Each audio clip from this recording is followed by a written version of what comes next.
What's up, world? Welcome back. I'm so excited to be my next guest. We just had a great conversation about mental health and mental awareness and taking time to breathe. And I am taking a moment to breathe right now because me and my team, we have been dancing nonstop before this gentleman walked into the studio. It's my first time meeting him. He doesn't know me from anything, but I've been a big fan of his for so long. And I am smiling so hard right now because the song I was playing for his intro was Plain Jane. And Plain Jane used to be the soundtrack for me. Everyone knew that was my jam. Any house party I went to, when I walked into the room, they played Plain Jane. And so for the idea I was playing Plain Jane and A$AP Ferg walked into the Mike Muse show is so mind-blowing right now. Is exactly what I needed. So I just want to say, yo, welcome to the building, my guy A$AP Ferg. What's happening, man? On, man? How you feeling? Man, I'm so excited, man. I had to put some light in the camera real quick. Oh, and light you did. Exactly. Yo, thank you for making and Plain Jane. And light the lens. Yeah. Thank you for Plain Jane, man. That was such a great song. Thank you for loving it, man. Yeah, it was one of my favorite songs, man. Like the way the energy, the vibe, the music, and then the laissez-faire part of my favorite line is just insane how you did that. Which one is your favorite line? Well, you know my mama listening. But that's my favorite line, man. Talk to me a little bit of fun because I'm loving this new album, so we're definitely going to talk about the album. But if you can allow me the personal privileges to talk about Plain Jane for a second. Let's do it, yeah. What was the inspiration behind Plain Jane? Plain Jane, I brought a watch from Torno. Mm-hmm. And yeah, my uncle was schooling me on like how to keep the value in your watch. Like you don't add like diamonds to it. Yeah. You leave it plain Jane. You know, because when you add the diamonds to the watch, it loses value. Mm-hmm. So yeah, that was the story of Plain Jane as far as the name. But you know, it was inspired by just trials and tribulations and just my life and me going to Liberia and putting uniforms on kids and then giving away all my jewelry when I came back and, you know, buying jewelry and, you know, Hermes Linkafita village in Liberia, feeling the guilt of like having and seeing have-nots. Mm-hmm. Yeah, so that's Plain Jane and it's still suck a nigga dick or something because Mama, he said it, not me. But yeah. That is my line. It's suck a nigga dick or something to like all of the naysayers, all of the people that like think that, you know, we can't do, or, you know, or suck a nigga dick or something to like the lower vibration version of yourself. You know what I'm saying? It's just like, nah, fuck that. I ain't doing that low vibrational shit. Like I'm scaling. That's exactly what our previous guest, Sunny Singh, was just mentioning right now, right before we went to break. And he was talking about the power within. He was talking about finding your own North Star that allows you to get up and get out. It seems like jewelry has been an interesting point of moderation for your personal growth and personal jewelry, all the way to inspiring a song, all the way to Liberia, all the way to Hermes. Talk to me about your relationship that you have with jewelry. You know, I'm from Harlem, so the lifestyle is flashy. You know, that's one of the things that we do. You know, when you want to make a statement, we was used to not having much. So whenever we had something, we wanted to put it on, whether it's clothes and jewelry. So that's a part of my makeup. You know, having my jewelry in a museum, that's just like the next level. That's just, I'm able to, you know, they got pharaoh jewelry and like their sarcophagus inside museums where I have my jewelry at. So it's like, it's resonating and I'm just telling my truth and being honest to who I am. It's just my DNA. Yeah. Jewelry has a personal connection with individuals, right? It's a form of expression. Even jewelry I'm having right now is just a form of expression. But also it's not just a form of expression. This is a precious metal like that. You know, gold is used to heal. It attracts more sun. So like when we wear jewelry, when the Egyptians was wearing jewelry and putting gold inside the pyramids, they was attracting sun. You know what I'm saying? You think like these synagogues and churches and temples and stuff like that are just there for worship, but no, they have like special things that's in these things, special elements that attracts things for our spirit, for our vibration, for our growth, for our wellness. I love that you went there because those type of metallics are used for a conduit of energy, both, but also to metaphysics Exactly. as well, in particular energy transference. Yeah, we're computers. Computers was built after us.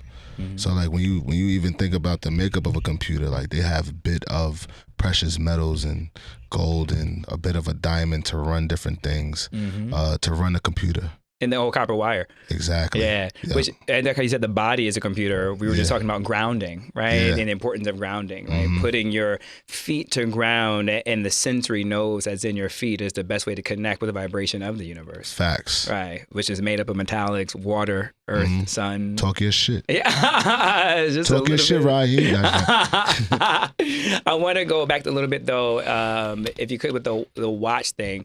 What is your relationship with the watches now? Because I gotta be honest with you, I never was interested in wearing a watch. Me neither. Before. Like I'm watchless. That's the only thing I don't wear. I like bracelets. Same. Yeah, like I don't really have like a big relationship with watches. I like how people collect them. I love seeing like Tyler like collecting like the Crash Cartier and these things, but those things are just things to me. Like it's like having small bank accounts on your wrist, like the way you may have like a house. You know, you may put the money into a watch instead of a house or a bank. You know, you hold that watch, and if you need to cash it or trade it or something like that, you can get money from it. That's the way I look at it. Like, it's like art. A buddy of mine just purchased his home recently, and for the down payment, he cashed in on his watch collection. But I was never interested in even collecting watches until I saw a sign in the airport, and it was a father and his son, and the tagline of it said something to the effect of, a watch isn't something you wear as much as it's something you pass down. And so once I saw that, I have been thinking about collecting watches, not so much for myself, but to pass down. I will collect it for that reason. Yeah. It's like something you can pass on generationally, and then it tells a story about. Yeah, I don't care too much. Like I'll wear it sometimes, but I'm really not a watch person yet, at least. So I want to go straight into this new album. I didn't know what to expect from it, Darold. When I listen to something new, whether I'm watching a new movie, listening to a television show, I don't read reviews. And I end up pushing play, and I never stop listening to the album. I never stop interrupting it. I wasn't expecting the vulnerability that you exposed in this album. I was actually kind of taken aback by it, and I thought that was so powerful. Talk to me about why you thought now was a time for you to be vulnerable. Because I was getting bored doing the other stuff. I was just getting bored of just playing a game. It's just all a game. And I'm like, I really have the opportunity to not play fair. Like, I could really bully this shit if I want. And I just wanted to take the liberty to do that. I thought there was something interesting after going back, and then I started doing some research. So then after I listened to something about something, I go back and look at it from the artist's perspective.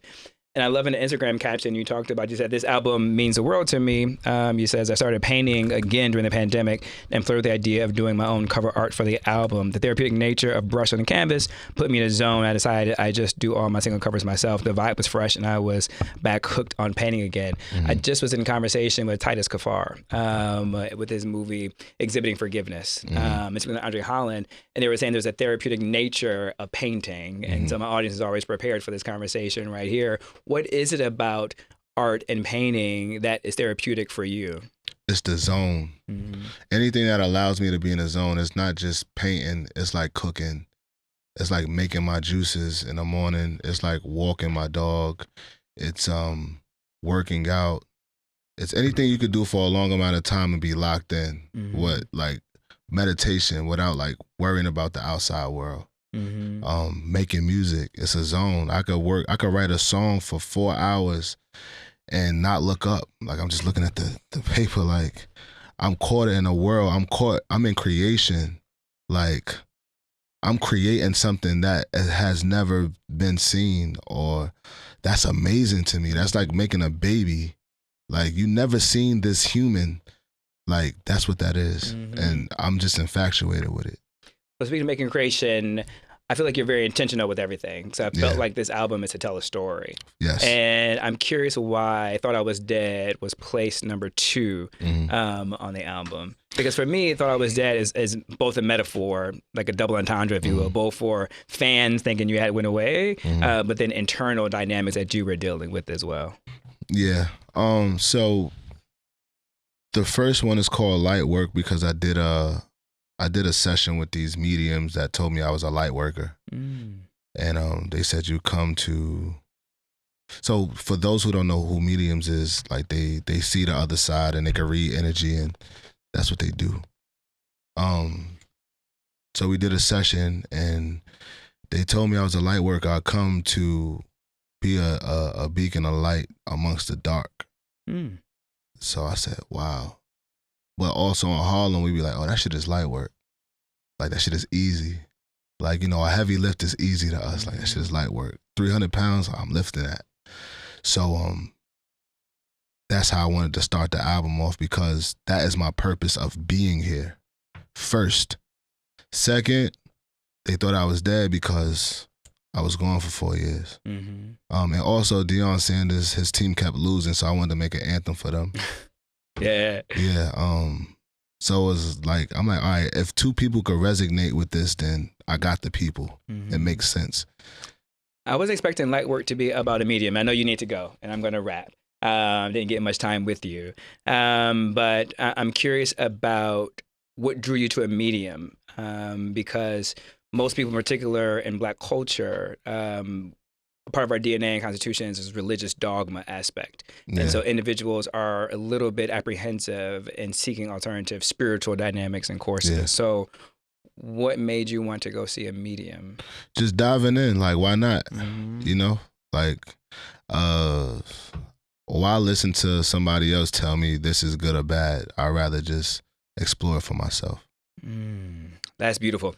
Ferg, I know you got to go. I would love to dive deeper into so much elements of your album. I hope I can get you back. Yeah, let's run it back. And we can unpack some things. Yes. I think what you are doing, and you said you can really bully it, but what I was excited to talk with you about is you being able to use your platform as a Black man to express a vulnerability that so many other Black men have went through, and some of the things that you talk about in your songs, but has been very afraid to talk about because we're existing right now in this current space of hyper-masculinity and toxic masculinity. And so we need somebody like you who can really help unleash that dynamic and to really like spark that conversation. I'm like the coolest, jiggiest person to do it. Yeah, so I'm like, I know. That's what I wanted to unpack. But Unpack it. Let's go. Let's go into the kick us out. Yeah.